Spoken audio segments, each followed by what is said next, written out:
Hello viewers, অচেতনতার free coaching চ্যানেলে তোমাদের সকলকে স্বাগত জানাই।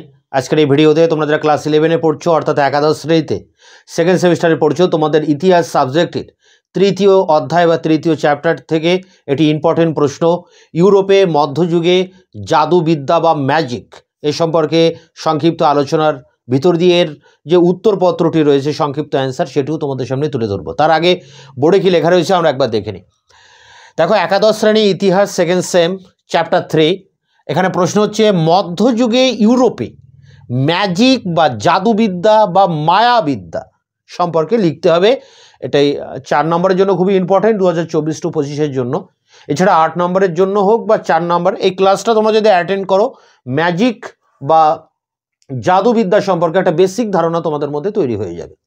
দেখো, বিশ্বের প্রতিটা দেশেই কোনো না কোনো সময়ে এই ম্যাজিক বা জাদুবিদ্যা বা মায়াবিদ্যা নামক এই যে কুপ্রথা, এর প্রচলন ছিল। খ্রিস্টানরা এই জাদুবিদ্যাকে বলতো যে পিশাচের সাথে এর সম্পর্ক রয়েছে। খ্রিস্টানরা এমনটাই বিশ্বাস করত যে পিশাচের সাথে এই জাদুবিদ্যার সম্পর্ক রয়েছে।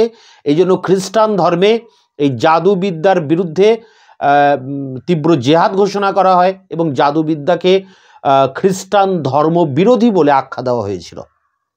তবে জাদুবিদ্যাটা কি, এটা আমাদেরকে জানতে হবে। দেখো, জাদুবিদ্যার আরেক নাম হচ্ছে ম্যাজিক, ইংরেজিতে আমরা ম্যাজিক বলি, বা মায়াবিদ্যা।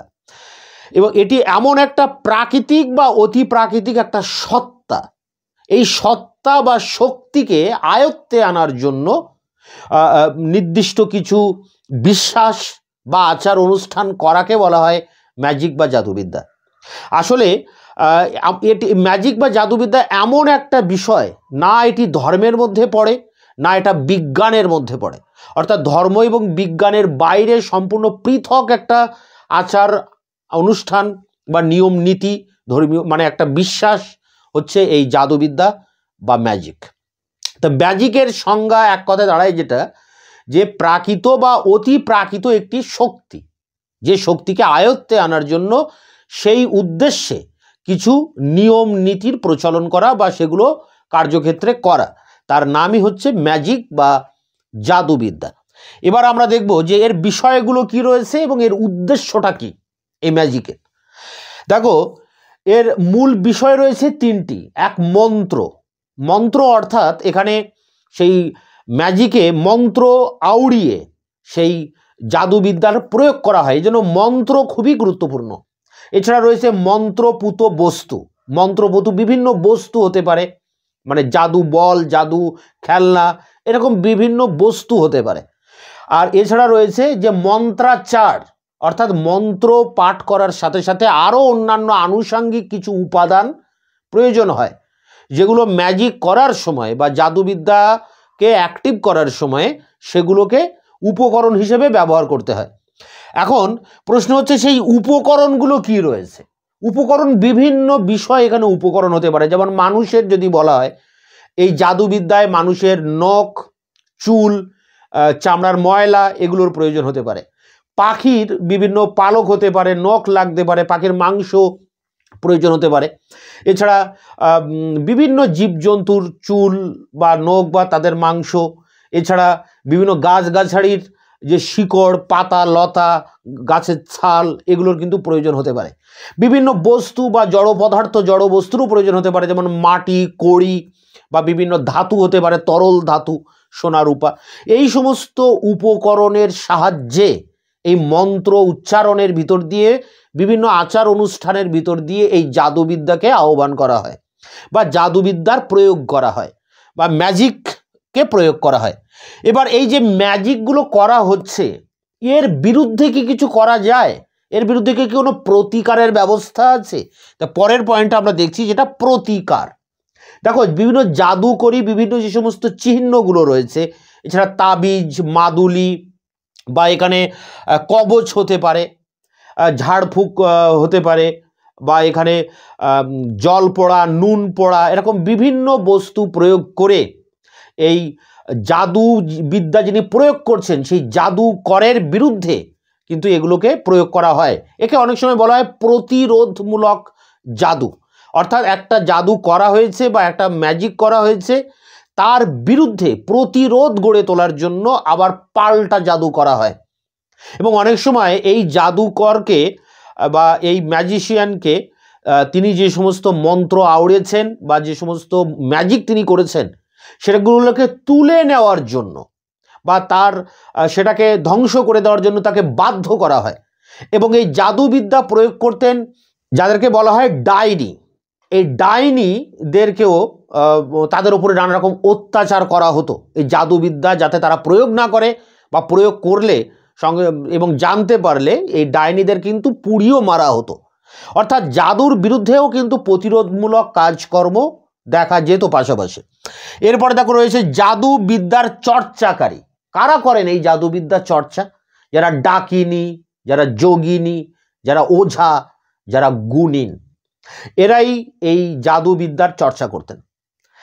উইকান যে সমস্ত মহিলারা রয়েছেন, পেগান ধর্মের উইকান নারী, তারাই প্রথমে এই জাদুবিদ্যা চর্চা করেছিলেন। এবং বলা হয় যে তারা শয়তানের কাছে বা শয়তানের কাছ থেকে যে গুপ্ত বিদ্যা, সেই গুপ্ত বিদ্যা তারা আয়ত্ত করেছিলেন এবং শয়তানের সহচরী হিসেবে এই সমস্ত ডাইনি যারা রয়েছে তারা বিভিন্ন ধরনের অপকর্মমূলক কাজকর্ম করত। তা এছাড়া আমরা যদি গুণিনের কথা বলি বা ওঝা, এই ওঝারা এই সময়ে এই জাদুবিদ্যা প্রয়োগ করে অতীন্দ্রিয় ক্ষমতার অধিকারী হয়েছিলেন। তারা প্রেতাত্মাকে নিয়ন্ত্রণ করতে পারতেন এবং প্রেতাত্মাকে তারা তাদের মতো করে ব্যবহার করে অনেক অশুভ কাজ করার অধিকারী হয়ে উঠেছিলেন এই সমস্ত ওঝারা। এই সময়ে ওঝারা একদিকে যেমন ছিলেন চিকিৎসক, অন্যদিকে ছিল পুরোহিত, অন্যদিকে ছিলেন আবার গুণিন বা ওঝা। অনেকগুলো চরিত্র এই সমস্ত ম্যাজিশিয়ানের মধ্যে কিন্তু দেখা যায়। এরপরে দেখো যে বিষয়টা আমরা দেখব সেটি হচ্ছে যে জাদুবিদ্যার প্রকারভেদ। কত প্রকারের জাদুবিদ্যা হতে পারে? জাদুবিদ্যা অ্যাকচুয়ালি 3 প্রকারের হয়। একটা হচ্ছে সাদা বা হোয়াইট ম্যাজিক যেটাকে বলা হয়, বা সৃজনশীল জাদু, যে জাদুর মধ্য দিয়ে ভালো যাতে হয় মানুষের সেই কাজগুলো করা হয়। অর্থাৎ মানুষের উপকারে লাগে এমন জাদু যেগুলো করা হয় বা এমন জাদুবিদ্যা যেগুলো চর্চা করা হয় সেগুলোকে বলা হয় সৃজনমূলক জাদু।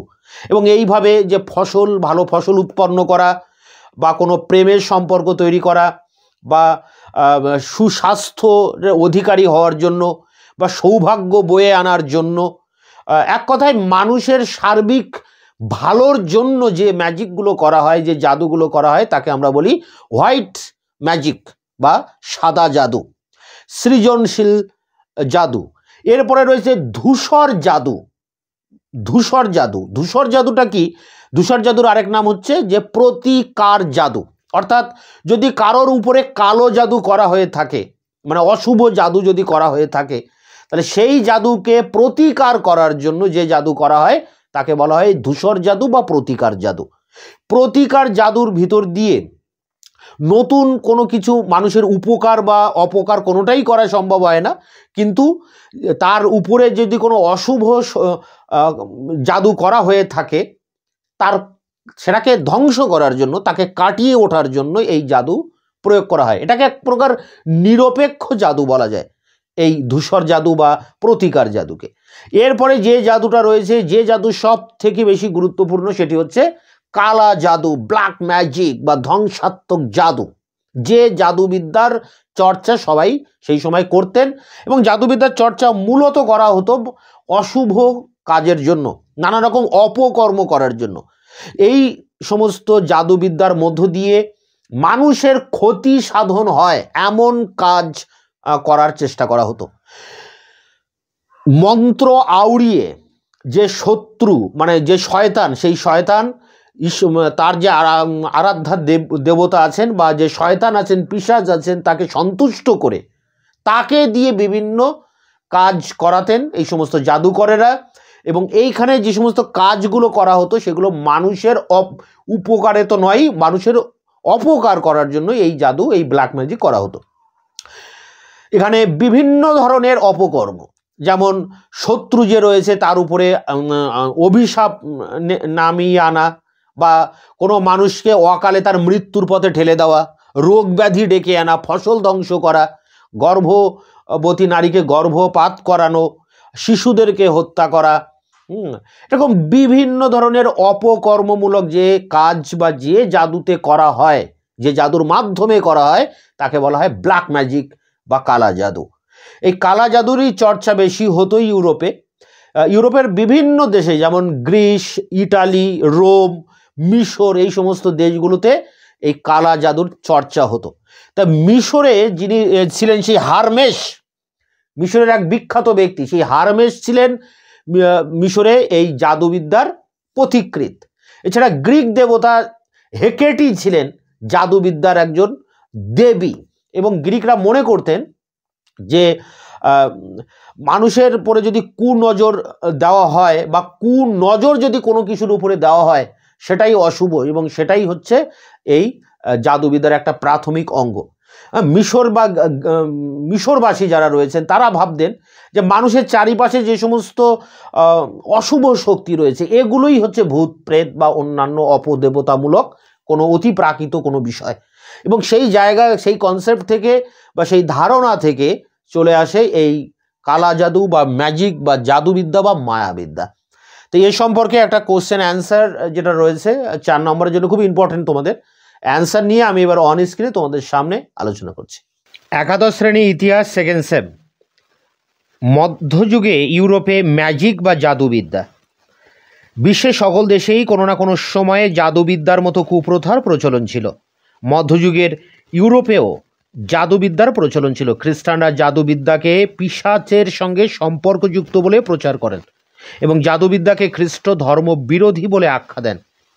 ম্যাজিক বা জাদুবিদ্যা মানে এর সংজ্ঞাটা দেখো এখানে কি বলা হচ্ছে। ম্যাজিক বা জাদুবিদ্যা বা মায়াবিদ্যা হলো প্রাকৃতিক বা অতি প্রাকৃতিক সত্তা ও শক্তিকে ব্যবহারের জন্য নির্দিষ্ট কিছু বিশ্বাস বা আচার অনুষ্ঠানের আয়োজন। সাধারণভাবে এটা বলা হয় যে ধর্ম ও বিজ্ঞান উভয় থেকে আলাদা বলে বিবেচিত নানা ধরনের বিশ্বাস ও রীতিনীতি ম্যাজিক বা জাদুবিদ্যার প্রয়োগ ঘটানো হয়। বিষয় ও উদ্দেশ্য। জাদুবিদ্যায় মূলত 3টি বিষয় থাকে: মন্ত্র, মন্ত্রপুত বস্তু ও মন্ত্রাচার। জাদুবিদ্যার কেন্দ্রে থাকে শয়তান। অনিষ্টকারী শয়তান মন্ত্র আউড়ে বিভিন্ন উপকরণের প্রয়োগ ঘটিয়ে বিভিন্ন বিষয়ে তার উদ্দেশ্য পূরণ করে। শত্রুকে অভিশাপ দেওয়া, বন্ধাত্ম দূরীকরণ, বশীকরণ, ব্যবসা বাণিজ্যে উন্নতি, সুস্বাস্থ্য, খেতে ফসল নষ্ট, গৃহপালিত পশু পাখির জীবননাশ, গর্ভবতী নারীর গর্ভপাত, শিশুদের প্রাণনাশ। এক কথায় সার্বিক রূপে ক্ষতি সাধনের লক্ষ্যে বা নিজের আকাঙ্ক্ষা পূরণের উদ্দেশ্যে জাদুবিদ্যার সাহায্য নেওয়া হয়। জাদুবিদ্যার উপকরণ। জাদুবিদ্যার প্রয়োগ করা হয় বিশেষ প্রাণীর অঙ্গ প্রত্যঙ্গ, নির্দিষ্ট কিছু উদ্ভিদের অংশ ও জড়বস্তুর উপর। এগুলি হলো: 1. মানুষের মাথার চুল, হাত ও পায়ের নখ, গায়ের ময়লা ইত্যাদি। 2. জীবজন্তুর হাড়, দাঁত, শরীরের চামড়া, মাংস ইত্যাদি। 3. পাখির নখ, পালক, শরীরের মাংস ইত্যাদি। 4. নির্দিষ্ট কিছু গাছগাছড়ার শিকড়, ছাল, ফুল, ফল, লতা পাতা ইত্যাদি। 5. জড়বস্তুর মধ্যে মাটি, ঝাড়ু, কড়ি এবং কিছু ধাতু যেমন পারদ, তরল ধাতু, সোনা, রূপা, তামা, লোহা, কঠিন ধাতু ইত্যাদি। প্রতিকার। জাদুবিদ্যায় জাদুকরী চিহ্ন, তাবিজ, কবচ, মাদুলি, ঝাড়ফুঁক, জল পোড়া, নুন পোড়া, জাদুকরী বোতল, জাদুকরী বল ও দালানের দেওয়ালের ভিতরে ঘোড়ার খুলির মতো দেখতে জিনিসপত্র দিয়ে জাদুর বিরুদ্ধে প্রতিরোধ বা প্রতিরক্ষামূলক জাদু বা পাল্টা জাদু প্রয়োগ করা হয়। তবে বেশিরভাগ ক্ষেত্রে জাদুবিদ্যা প্রয়োগকারী ডাইনিকে নির্যাতন করা হতো বা হত্যা করা হতো অথবা নির্বাসনে পাঠানো হতো। জাদুবিদ্যার চর্চাকারী। জাদুবিদ্যার চর্চাকারীদের নানা নাম ছিল, যেমন ডাকিনী, যোগিনী, ওঝা, গুণিন প্রভৃতি। জাদুবিদ্যার চর্চা প্রথম শুরু করেছিল পেগান ধর্মের উইকান নারীরা। কথিত আছে যে তারা শয়তানের কাছ থেকে এই গুপ্ত বিদ্যা রপ্ত করেছিলেন। শয়তানের নির্দেশে তার সহচরী হিসেবেই ডাইনিরা নানা অপকর্মগুলি করতেন। এই সময়ের ওঝারা একাধারে চিকিৎসক, পুরোহিত ও জাদুকরের ভূমিকা পালন করতেন। জাদুবিদ্যার চর্চাকারী ওঝারা এই গুপ্তবিদ্যার প্রয়োগের সময় প্রার্থনা, গান বা আশ্চর্য ভঙ্গিমায় নৃত্য করতেন। জাদুবিদ্যার প্রকারভেদ। জাদুবিদ্যা প্রধানত 3 প্রকারের, যথা: 1. হোয়াইট ম্যাজিক বা সৃজনশীল জাদু। যে জাদুবিদ্যায় মানুষের উপকার হয় সেগুলি হলো সৃজনধর্মী জাদু বা হোয়াইট ম্যাজিক, অর্থাৎ সাদা জাদু। অনেকের ধারণা এই জাদু ফসলের উৎপাদন বাড়াতে, বৃষ্টি নামাতে, গাছে ভালো ফলন ধরাতে, প্রেম বা যে কোনো সুন্দর সম্পর্ক গড়ে তুলতে ব্যবহার করা হয়। রোগ নিরাময়, ব্যক্তিগত সমস্যার সমাধান, আশীর্বাদ, সর্বোপরি অপরের উন্নতি বা উপকারের উদ্দেশ্যে এই জাদু প্রয়োগ করা হয়। এরপরে 2, ধূসর জাদু বা প্রতিরোধক জাদু। হোয়াইট জাদুর মতোই এই জাদুও পরোক্ষভাবে মানুষের উপকার করে থাকে, মানুষকে তার বিপদ আপদ এড়ানো, রোগ ব্যাধি দূর করা আর কালা জাদুর প্রভাব কাটানোর সাহায্য করে থাকে এই জাদু। অর্থাৎ ধূসর জাদু সাদা জাদুর সমস্ত উপকারী দিকগুলিকে সফল হতে সাহায্য করে। এরপর দেখো ধ্বংসাত্মক জাদু বা ব্ল্যাক ম্যাজিক। ব্ল্যাক ম্যাজিক বা কালা জাদু মানুষের ক্ষতি করার কাজে ব্যবহার করা হয়। ব্ল্যাক ম্যাজিক চর্চার কেন্দ্রে থাকতো শয়তান। শয়তানের প্রতীক হলো শিং। এই শিং কালা জাদু চর্চার এক অপরিহার্য উপাদান। কালা জাদুর প্রকারভেদগুলির মধ্যে উল্লেখযোগ্য হলো ডাকিনী বিদ্যা ও শ্মশান। এরপরে দেখো ইউরোপে বিভিন্ন দেশে জাদুবিদ্যা। ইউরোপের মধ্যে মিশর, গ্রিস, রোম, ইটালি সহ ইউরোপের নানা দেশে জাদুবিদ্যা প্রচলিত ছিল।